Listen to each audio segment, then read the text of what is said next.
रानीवाड़ा विधायक रतन देवासी ने आज गुरुवार को विधानसभा में समाज कल्याण विभाग में बोले कि समाज के पिछड़े दलित वर्गों के बच्चों के लिए हॉस्टल में खाना सही गुणवत्ता का नहीं मिलता।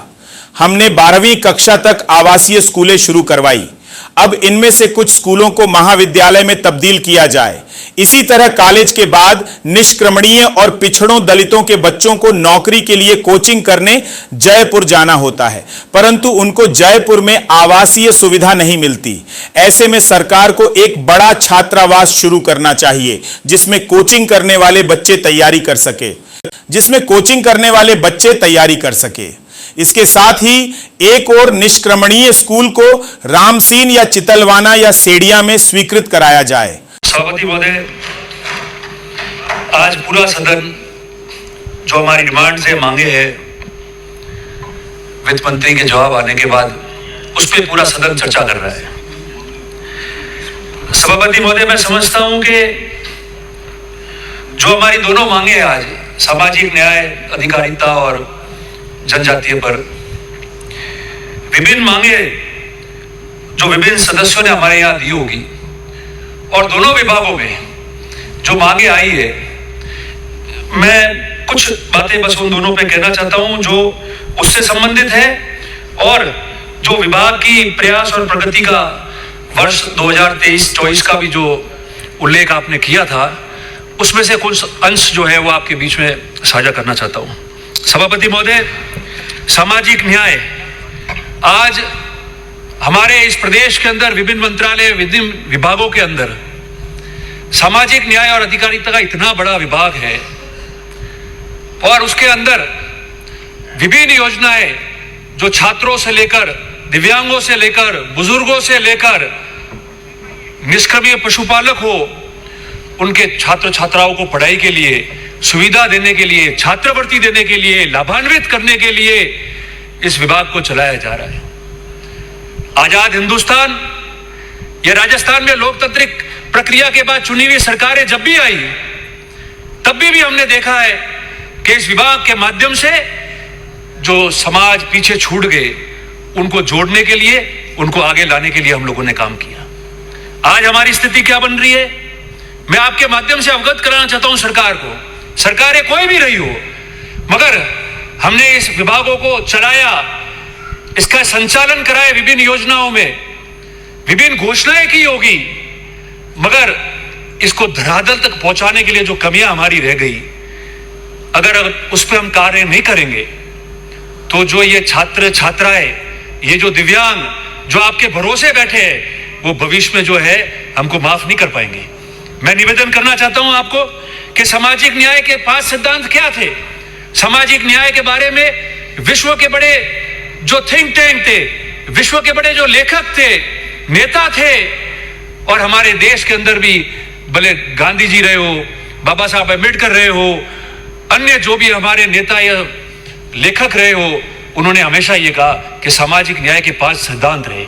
और सामाजिक न्याय के 5 सिद्धांतों में संसाधनों तक पहुंच, समानता, भागीदारी, विविधता और मानव अधिकार की बात हमने कही है। और ये राजस्थान सरकार जो है हमारे सामाजिक न्याय के विभिन्न कार्यक्रमों में जब उसका प्रतिवेदन भी आता है तो उसमें इस बात को लिखती है। सभापति महोदय, आज ये जो छात्र, हमने किन छात्रों की बात हम कर रहे हैं? जो लोग, जो समाज, जो छात्र अग्रणी समाजों में नहीं आए, जिनको पढ़ा नहीं पा रहे थे, जिनको सहायता की जरूरत थी, अंग्रेजी में कहते हैं हेल्पिंग हैंड, सरकार की ओर देख रहे थे कि सरकार हमारी तरफ देखेगी, गरीब का बच्चा भी पढ़ेगा, छात्रवृत्ति उसको भी मिलेगी, वो भी पढ़ लिख के बड़ा अधिकारी नेता बनेगा, वो भी पढ़ लिख के जो है अपने परिवार, अपने कुल और अपने गांव का नाम रोशन करेगा।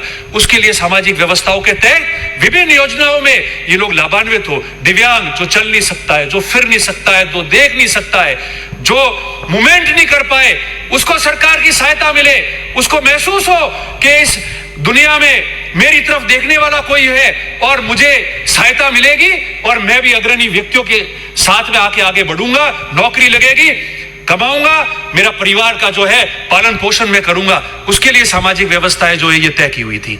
आज मैं इस बात को मानता हूं, मैंने पहले ही कहा कोई भी सरकारें रही हो, मगर जो कमियां रही है वो तो कमियां है और उस कमियां को हम पूरी नहीं करेंगे तो इस सदन में जितने माननीय सदस्य बैठे हैं वो इस सदन में आने के बाद में अपना धर्म का पालन नहीं कर पाएंगे। मैं आपसे निवेदन करना चाहता हूं कि हम लोगों ने विभिन्न वर्गों में और विभिन्न सेक्टर में छात्रावास खोले, आवासीय विद्यालय खोले। आज कई जगह 12वीं तक वो विद्यालय संचालित हो रहे, मगर उनके हाल क्या है? क्या हम मानते हैं कि उनको पूर्ण तरीके से वह भोजन जिस रूप में मिलना चाहिए वो मिल रहा है?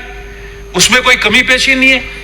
उनके कपड़े, उनके जूते क्या उस रूप में हम दे पा रहे? उनको संचालन करने वाले अधीक्षक, वहां रहने वाला चौकीदार उस रूप में जितने लगाने हैं वो हम लगा पा रहे? और जहां नामांकन कम है, वो नामांकन क्यों कम है, उसके बारे में भी हमको सोचना पड़ेगा। और यह भी तय करना पड़ेगा कि 1 किलोमीटर वाले बच्चे को अगर वह एडमिशन मिल रहा है और 100 किलोमीटर से आने वाला बच्चा एडमिशन चाह रहा है और उसको एडमिशन नहीं मिल रहा है, तो वो एडमिशन कैसे मिल पाएगा? मंत्री जी, इस बात को भी हमको सुनिश्चित करना पड़ेगा। और मैं इसी के माध्यम से आपको निवेदन करता हूं कि वो जो विद्यालय 12वीं तक संचालित हो रहे, उन विद्यालयों को आप महाविद्यालय में परिवर्तित करो। कई जगह महाविद्यालय बनेंगे तो वो बच्चा 12वीं के बाद जार जाने की जरूरत नहीं पड़ेगी। वहीं आसपास उन महाविद्यालयों में, उस सेक्टर में, उस सेक्शन में, उन वर्गों में जो आपने ये आवासीय विद्यालय और छात्रावास खोले, उसको पढ़ाई करने का वह मौका मिल जाएगा। सभापति महोदय, इसके अतिरिक्त जो हमारे स्टेट में कोचिंग करने के लिए छात्र आते हैं, जो हमारे बच्चे आते हैं, हम 12वीं तक उनको छात्रावासों में पढ़ा रहे हैं। वो अनुसूचित जाति हो, जनजाति हो, पिछड़े का बच्चा हो, 12वीं तक हमने छात्रावास दिए, आवासीय विद्यालय दिए। पर पढ़ाई करने के बाद में वो जब जयपुर आता है, उसको कोचिंग करनी है, विभिन्न परीक्षाओं की तैयारी करनी है, उसको RSIS की तैयारी करनी है, तो वो बच्चा कहाँ जाता है? वापस उसको हाथ फैलाने पड़ते हैं, वापस उसको तय करना पड़ता है कि मैं कहाँ रहूंगा, किनके पास रहूंगा। वो जगह देखता है कि कम कीमत में हो, दूर दराज जाके उसको रहना पड़ता है। ये माननीय सदस्य यहाँ कहीं बैठे, उनको ध्यान होगा, वो उनके पास में भी आता है कि मेरा बच्चा यहाँ रह जाएगा तो वो पढ़ाई कर लेगा, आप उसको मेरे पास, मेरे यहाँ रखो।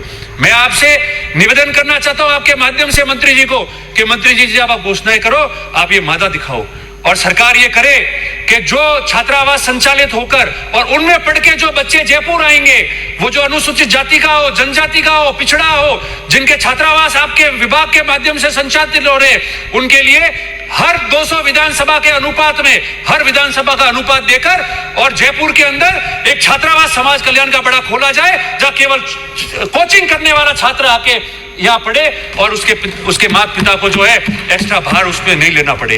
ये मैं निवेदन आपसे करना चाहता हूं।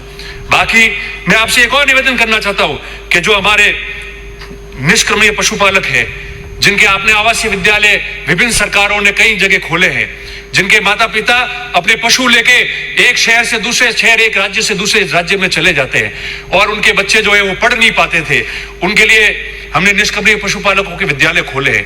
मैं समझता हूं कि उनमें भी कहीं एक जगह उनको महाविद्यालय में परिवर्तित करना चाहिए। और मैं आपके माध्यम से मंत्री जी, जब आप जवाब देंगे तो मैं आपसे मांग करता हूं कि हमारे राम सिंह जालोर में, सांचौर चितलवाना और बाकासर सेडवा, ये जो बॉर्डर है पूरा, वहां कई जगह देख के और निष्क्रमणीय जो पशुपालक है उनके लिए एक आवासीय विद्यालय और खोला जाए। ये आपके माननीय मंत्री महोदय से मैं मांग करूंगा। मैं 2 बातें और आपको कहना चाहता हूं विशेष योगजन के बारे में। आज जो दिव्यांग है, हम उनको विभिन्न स्कीमों में लाभान्वित तो करते हैं, मगर मैं आपसे यह निवेदन करना चाहता हूं कि ये पूर्ति हम पहले कैसे करेंगे। मैं सरकारों में नहीं जाना चाहता कि किस सरकार में भर्ती कितनी हुई, क्या है। इस मौके पे हम बजट में कह चुके, मैं समाज कल्याण और उसी पे आपको बोलना चाहता हूं। मगर आप लोग, ये जो हमारे छात्रावास है, ये जो स्कीम्स है हमारी समाज कल्याण की, ये जो हम दिव्यांग की बात करते हैं, विशेष योगजन की बात करते हैं, जब तक इसके अंदर ये पद नहीं भरे जाएंगे तब तक हम हमारी सेवाएं नहीं दे पाएंगे और एक प्रकार से कुटाराघात इन व्यक्तियों के साथ में होगा। मैं आपसे निवेदन करना चाहता हूं, आपके विभाग का जो प्रयास और प्रगति का 23-24 का जो था, उसके माध्यम से और उसके बाद वाला, मैं आपको सिर्फ ज्यादा आंकड़े नहीं बताना चाहता, मगर सिर्फ इतना ही कहना चाहता हूं कि हमारे सामाजिक सुरक्षा के अधिकारियों के 150 के करीब पद खाली पड़े। हमारे जो सूचना सहायक है उनके 200 के करीब पद खाली पड़े, छात्रावास अधीक्षकों के 300 के करीब पद खाली पड़े, और जो चतुर्श्रेणी कर्मचारी है, जो चौकीदार वहां रहेगा, जो अधीक्षक उसको संभालेगा, जो बच्चों को खाना खिलाएगा, जो रसोइया है, जो चतुर्श्रेणी का व्यक्ति है, वहां 2047 में से करीबन 1650 हमारे पद खाली पड़े हुए हैं, और वो पद अगर खाली पड़े हैं तो आप समझोगे कैसे तो खाना बनेगा, कौन चौकीदारी करेगा, कैसे काम पूरा होगा। मैं मानता हूं कि अगर किसी विभाग के अगर अंदर बजट कम भी पड़ेगा तो चल सकता है, मगर समाज कल्याण, दिव्यांग और अधिकारिता जो विभाग है हमारा, उसके अंदर अगर पद नहीं भरे गए, और जो आपके ब्लॉक लेवल के ऑफिसर है अगर उसके अंदर प्लग नहीं भरे गए, एक ब्लॉक में एक ऑफिसर रहना चाहिए, उसके पास 3-3 चार्ज है, अगर वो चार्ज खत्म नहीं हुए तो इन बच्चों के साथ में और इस प्रदेश के भविष्य के साथ में, और ये जो वर्ग इसमें लाभान्वित हो रहे उनके साथ में हम लोग जो है वो धोखा करे, कटुराघात हो रहा है। मैं ये आपसे निवेदन करना चाहता हूं।